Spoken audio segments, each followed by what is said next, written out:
This channel logo will ramble about here is a look back at the relationship of Rihanna and Chris's toxic romance. No one will ever forget how that couple broke up. In 2009, Chris Brown was charged with hitting Rihanna violently and threatening to murder her the day before the Grammy Awards. He received a restraining order and community service after a court case covered by the media. His record sales and live performances fell off when he was told to avoid Rihanna. Rihanna, on the other hand, grew more robust and self-reliant. She transformed into a woman who wouldn't take any support from any man. And despite everything she had been through, the media adored her. Chris Brown, however, now has a chance to make amends with Rihanna and return to the music business after she just lowered the restraining order. Rihanna and Chris Brown's relationship was one of the most talked about celebrity relationships of the early 2000s. The couple's on-again, off-again relationship was often tumultuous and marked by allegations of domestic violence.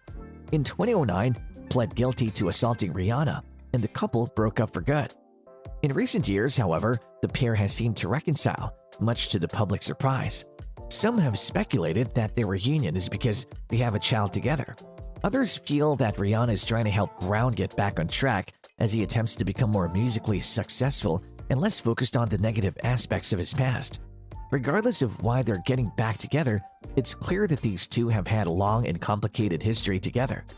The beginning when Chris Brown was chosen to appear in Rihanna's Umbrella music video in 2007, they first became acquainted. The pair quickly became friends and began dating soon after. Brown was only 16 years old when they started their relationship, and the singer admitted that he had difficulty separating himself from his previous girlfriends when they first got together. In an interview with Rolling Stone, Rihanna said, "He told me that he'd never been in love before.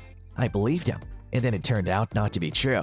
But by then, I was too deep to think about anything else." The couple's first public fight in February of 2008, Rihanna and Brown were seen arguing at a Los Angeles Lakers game. The couple quickly tried to downplay the incident, but it soon came out that Brown had beaten Rihanna when they returned to their hotel room later in the evening. While Rihanna did not speak publicly about the incident, sources close to her revealed that she was devastated deep to pull out. Though their relationship was young, the pair was severe about one another. Everyone believed that she was acting politely so that he might sing at the Grammys and attend professional gatherings that she also goes to. The two then worked together on two new tracks right before Rihanna turned 24, Birthday Cake by Rihanna and Turn Up the Music by Chris Brown. In 3 years, they reunited in this very aggressive action for the first time. Rihanna and Chris Brown appear to be doing more than simply leaving their pasts behind by releasing these new songs. Listeners were left wondering if the sex and violence between them are gone after hearing lyrics from Rihanna's Birthday Cake remix like "Give It To You in the Worst Way, Can't Wait to Blow Your Candles Out," and "Been a Long Time, I've Been Missing Your Body." Then, while flirtatiously giggling, Rihanna added the lyric "I Love You Baby" to Brown's Turn Up the Music, which only fueled these allegations. Additionally, Brown and Rihanna, who had been observed spending time alone yet publicly promoting new songs together, have added extra drama to this already contentious situation. Some people appear to believe that Rihanna and Brown are only interested in money, fame, and attention. Yet, others believe the two have reconciled. But one thing is sure, there is a relationship between them. Returning to an abusive relationship is a prevalent issue among victims of abuse. Fans, friends, and the media are all shocked by this. Following the publication of their two songs, there was a flood of feedback expressing everything from joy and happiness to disappointment and despair. Rihanna has received harsh criticism primarily for publicly announcing her reconciliation with Chris Brown. She's a role model to millions of young girls, but she has set a poor example by showing them that returning to an abusive relationship is acceptable. But vilifying Rihanna might not be the best course of action. She's only the surface of the issue. It's possible that Rihanna and many other people got caught up in this loop.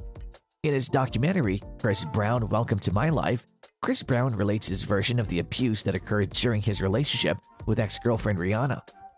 Brown talks about falling in love with a pop diva when they were both teenagers in a tape shared on a fan account's Facebook page on Monday, August 14th. He also remarked that things got serious pretty quickly. Brown chose to tell Rihanna about a woman he had slept with before they started dating, a charge he had previously rejected to the Barbados native some 8 months into their relationship. He claimed that he had planned to wed Rihanna, but that he was unable to do so because He misled her about a sexual encounter he had with a coworker before they started dating. After that, she began to despise me. He gave it his all, but she was uninterested. After that, she lost faith in him, he claimed.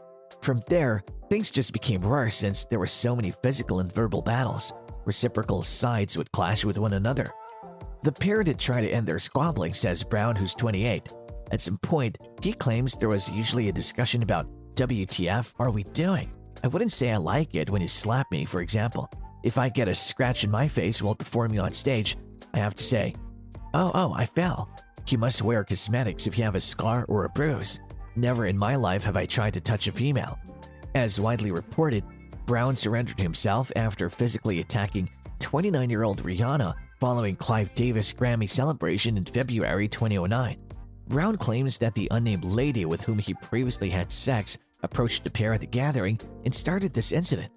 He said, "The ceremony is about to start. She's just crying," and insisted he had no idea the woman would be there. She moved on. We both started to sip a little bit as she got going. We laughed while inebriated before departing. The rapper says that after the event, Rihanna saw a text from the woman in the car and assumed that Brown was aware of her attendance. She starts yelling and throws the phone away. She strikes me a few more times. He recalls being told, "I detest you." As Brown, the driver, recalls, things took a turn very soon. He remembers she attempted to kick him, but he truly punched her with a closed fist. He tore her lip, he claims. He was shocked when he saw it. "Why the hell did he hit her?" he yelled. She then spits blood in his face, making him even more furious. Brown claims he stopped the car to try to break up their brawl. In the video, he can be heard saying she takes the keys out of the car and pretends to throw them out the window. She cries out her door, "Help, he's trying to kill me," as I get out of the car and search for the keys. They've been working on their friendship again. Rihanna said to Oprah Winfrey in a 2012 interview that has recently reappeared online. They're now extremely close friends. They now have a renewed sense of trust in one another, which is that they still genuinely care about each other, and they have no intention of changing it in the future. You can't turn that off if you've ever been in love. Rihanna later clarified her remarks in 2015, telling Vanity Fair that she had felt compelled to defend Brown. She described that although they were not friends, they were also not enemies. Following their breakup in January, Rihanna began dating millionaire Hassan Jamil, while Brown began an on-off romance with model Amika Harris. Rihanna sat down with Sawyer less than 2 months later to talk about what she wished she could have done differently. She also expressed shame at putting up with such violence after witnessing her mother endure similar treatment at the hands of her father. She refrained from indicating that she had any ill will toward her ex, even though she knew she couldn't and shouldn't go back. And if you're new to this channel, please take a moment and subscribe to the Blogo channel given below.